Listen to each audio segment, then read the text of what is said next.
네, 칼의 예리한 날처럼 뉴스를 정교하게 또 분석하고 깊이 있게 취재해서 전해드리는 순서입니다. SK하이닉스가 청주에 대규모 LNG 발전소 건립을 추진하고 있다는 소식은 접하셨을 겁니다. 최근에 공청회가 열리기도 했는데요. 전문가 사이에서 또 주민들 사이에서도 찬성과 반대의 목소리가 맞서고 있습니다.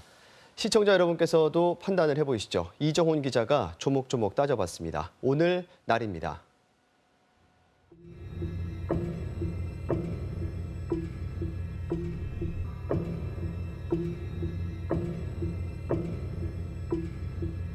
무엇 때문에 그 LNG를 그 발전소를 세운다는데 그렇게 반대를 하시는 거예요? 사람이 숨을 건강을 잃으면 살 수가 없습니다.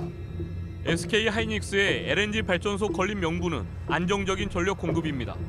한전 변전소에 자체 발전소를 추가해 정전이 발생해도 전력이 끊기지 않도록 하겠다는 겁니다. 정전 피해를 막기 위해 복수의 전력 수급망이 필요하다는 논리지만 주민들은 납득하지 못하고 있습니다. 이곳 청주 테크노폴리스에 애초 계획에도 없던 SK하이닉스의 LNG 발전소 건립 계획 소식이 알려지면서 주민들의 반발이 거세지고 있습니다. 청주시가 SK하이닉스와 맺은 투자 협약에도 반도체 공장을 위한 신규 관련 시설을 지원하겠다는 내용만 포함되어 있을 뿐 발전소는 부대 시설로 볼 수 없다는 겁니다. 반대측 주민들은 SK하이닉스보다 생산 규모가 더 큰 삼성전자의 사례를 꼽습니다. 경쟁업체인 반도체 세계 1위의 삼성은 왜 발전소를 짓지 않을까, 사실 이런 의심들도 많이 들고요. 과연 정말 이게 필요한 건지 목적 자체에 문제가 좀 있다고 봅니다. 실제 삼성전자는 지난해 정전 사태를 겪었지만 현재까지 자체 발전소 건립 계획은 없습니다. 이중 삼중으로 사용 전력 공급 장치들을 좀 마련해 놓고 좀 그런 시설들을 충분히 하고 있습니다. 자체 발전소나 이런 것들은 검사하고 있지는 않고요. 전력 수급도 불안정한 수준은 아니라는 주장도 제기되고 있습니다.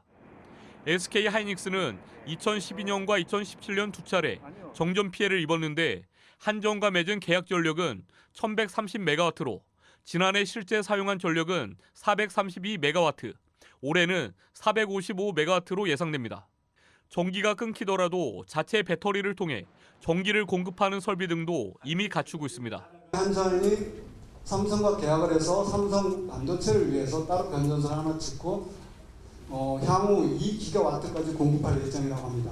SK는 왜 자꾸 그 리스크를 확대 해석해서 발전소를 짓겠다고 하는지 모르겠어요. 그것도 지역에서 반대하는데.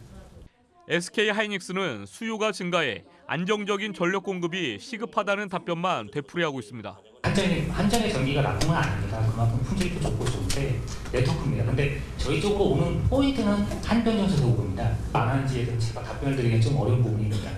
송전로를 지중화하고 생산된 전기의 전압을 높이겠다는 계획도 의심을 사고 있습니다. 이럴 경우 전기를 멀리 보낼 수 있는데 전문가들은 근거리에 있는 자체 공장을 위한 시설이 아니라고 주장합니다. SK하이닉스는 부인하고 있지만 전기를 또 다른 목적으로 활용하는 것 아니냐는 지적까지 나오고 있습니다. 큰 규모를 져가지고 남는 전기를 어떻게 할 것인지 많은 우리 주민들이 재판매하지 않나라고 생각을 하고 있습니다. 환경영향평가도 부실했습니다. 환경영향평가 초안을 보면 바람에 대한 분석은 미세먼지가 가장 심각한 2, 3월은 빠져 있고 냉각수로 사용하고 배출되는 폐수의 온도도 표기되지 않았습니다. 특히 발암성 물질인 포름알데히드의 예측 위해도는 바람 위해도 기준을 초과한 것으로 나타났습니다. SK하이닉스는 오염 저감 시설 설치를 약속하고 있지만 주민들이 불안해하는 이유입니다. 규모가 크다는 것은 그만큼 모든 그 사용량들이 다 크다는 얘기잖아요, 그렇죠? 그로 인해서 이런 암모니아 슬립이라든지 이런 현상이 생겼을 때 요소나 암모니아에 의해서 악취가 발생된다든지 이런 문제들이 종종 발생할 가능성이 높죠. 일부 지역에서는 주민들의 반대로 LNG 발전소 건립이 백지화되기도 했습니다. 하지만 청주시가 수수방관하는 사이 막연한 대책으로 의혹만 키우고 있는 LNG 발전소 논란. SK하이닉스 발전소의 운명은 다음 달 제출될 환경영향평가 본안 결과에 달려 있습니다. 오늘날 이정훈입니다.